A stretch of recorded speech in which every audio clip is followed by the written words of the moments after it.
Sir, తెలంగాణలో తెలుగుదేశం అభిమానులు చాలామంది ఉన్నారు.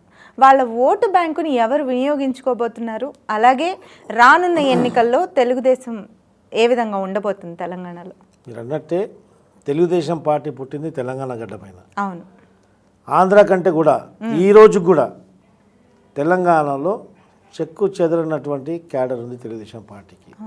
అదేవిధంగా ఎంత క్యాడర్ అయితే ఉందో అంతకు మించి తెలుగుదేశం పార్టీకి అభిమానులు, సానుభూతి పరులు చాలా ఉన్నారు.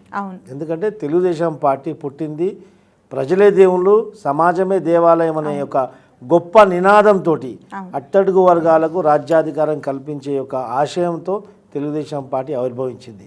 అందుకని చెప్పేసి సిద్ధాంతపరంగా తెలుగుదేశం పార్టీలో జాయిన్ అయ్యి తెలుగుదేశం పార్టీలో ఉన్నటువంటి సిద్ధాంతాలు ఒక్కసారి ఒంటికి పడితే ఖచ్చితంగా శేష జీవితం అంతా కూడా తెలుగుదేశంలో ఉండాలని ఆలోచిస్తారు. ఈరోజు కూడా నాయకుడు లేనంత మాత్రాన తెలుగుదేశం కాడ నాయకుడు లేడు, కానీ కార్యకర్తలు చెక్కు చెదరంగా అలాగే ఉన్నాడు.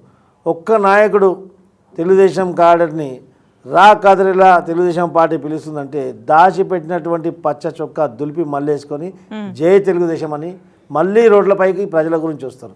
ఆ యొక్క నిబద్ధత తెలుగుదేశం కార్యకర్తలు తప్ప దేశవ్యాప్తంగా ఇంకా ఏ పార్టీ కూడా లేదు. అలాంటి కార్యకర్తలు ఉన్న తెలుగుదేశం పార్టీ తెలంగాణలో ఖచ్చితంగా రానున్న కాలంలో అధికారంలో కూడా వస్తుందనే నమ్మకం ఖచ్చితంగా ఉంది. ఎందుకంటే ఇక్కడ కొన్ని అనివార్య పరిస్థితుల వల్ల చంద్రబాబు నాయుడు గారు ఆంధ్రప్రదేశ్లో ఫోకస్ చేశారు కాబట్టి ఆంధ్రప్రదేశ్లో వారు బిజీగా ఉన్నారు. ఇక్కడ వేరే ఒక వ్యక్తికి అధికారంపై ఒక అధ్యక్షునిగా నియమించి ఇక్కడ పార్టీని డెవలప్ చేయి, అభివృద్ధి చేయమని చెప్పేసి బాధ్యతలు అప్పగిస్తే వాడు బీఆర్ఎస్ పార్టీ కోవట్ వెళ్ళిండు.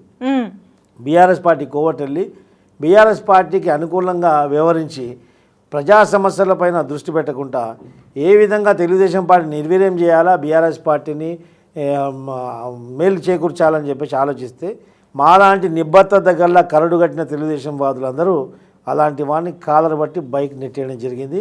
వాడే కాసాని జ్ఞానేశ్వర్. పేరు కూడా చెప్పేసి ఖచ్చితంగా నేనే వాడిపైన ఎఫ్ఐఆర్ కూడా రిజిస్టర్ చేసింది నేనే. నా పైన దాడి చేసింది కూడా వాడే. నేను దాడికి గురై తర్వాత వాడిని బయటికి పంపించి వాడి బయటికి పోయేంత వరకు కూడా అన్నగారి సమాధి దగ్గర వాడు పార్టీకి వ్యతిరేకంగా తీర్మానం చేస్తే దాన్ని చింపేసి నెక్స్ట్ డే అన్నగారి సమాధి సాక్షిగా ఎన్టీఆర్ ఘాట్లో నేను ప్రెస్ మీట్ పెట్టడం జరిగింది. ఈ దొంగ చేసే కార్యక్రమాలు ఎండగొట్టిన వాడు ముఖం చెల్లక తెల్లారి వాడంతలో వాడు రాజీనామా చేసి వెళ్ళిపోయాడు. ఆ మర్నాడే చంద్రబాబు నాయుడు గారికి బెయిల్ వచ్చింది. ఈ దళిద్రం అంతా వదిలిపోయింది. అంటే తెలుగుదేశం పార్టీకి ఎవరు కీడు చేకూర్చాలని ఆలోచించిన వాడు కాలగర్భంలో కలిసిపోవడం ఖాయం.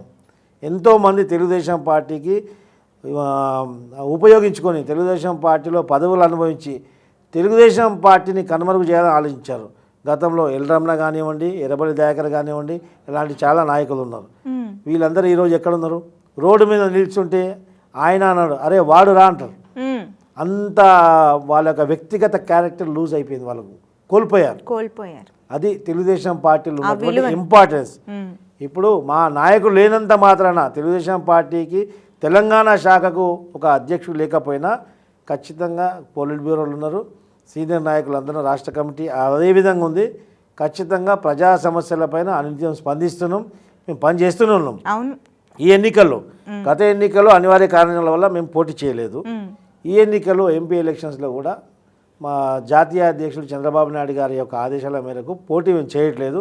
అయినప్పటికీ కూడా అక్కడ బీజేపీతో అలయన్స్ ఉంది కాబట్టి అధ్యక్షుడు చంద్రబాబు నాయుడు గారి యొక్క పిలుపు గురించి వెయిట్ చేస్తున్నాం. మేము బీజేపీకి ఇక్కడ సపోర్ట్ చేయాలా చేయొద్దా లేకుండా స్తబ్దంగా ఉండాలా, వారి ఆదేశాలే మాకు శిరసా వహించి ఖచ్చితంగా భవిష్యత్తు రూపకల్పన చేస్తాం ప్రణాళిక. చంద్రబాబు నాయుడు గారి అభిమానులు తెలంగాణలో ఏ సంఖ్యలో ఉన్నారు, ఏ మేరకు ఉన్నారో ఆయన జైల్లో ఉన్నప్పుడు వాళ్ళు చేసే నిరసనల ద్వారా కూడా చాలామందిని చూసాం. ఖచ్చితంగా, ఎందుకంటే అభిమానులే కాదు, ఇక్కడికి వెళ్ళి గతంలో హైదరాబాద్ నగరం అంటే ఇక్కడ ఒకటి బహదూర్పుర శివరాంపల్లి జూ పార్క్, ఇక్కడ ఎస్ఆర్ నగరు, ఇటు వెళ్తే పటన్ చెరు, ఇటు వెళ్తే భువనగిరి, ఉప్పల్. ఆ తర్వాత నగరం అంతా నిర్మానుషంగా ఉండేది. ఈరోజు చూడండి దాదాపు ఎట్టుపోయినా 200 కిలోమీటర్లు డెవలప్ అయింది. 200 కిలోమీటర్లు ఇచ్చిపెట్టండి, మీరు ఇక్కడ కూర్చున్న స్టూడియో నుంచి ఒక 10 కిలోమీటర్లు వెళ్ళిరండి, ఎత్తైన భవనాలు, ప్రతి భవనాలు కూడా చంద్రబాబు నాయుడు గారి అభివృద్ధి కారణం మీదని సాక్ష్యాధారాలు ఇస్తుంటాయి. అది చంద్రబాబు నాయుడు గారు తెలుగుదేశం పార్టీ చేసినటువంటి మేలు ఈ యొక్క తెలుగు రాష్ట్రాలకు. Right sir, thank you.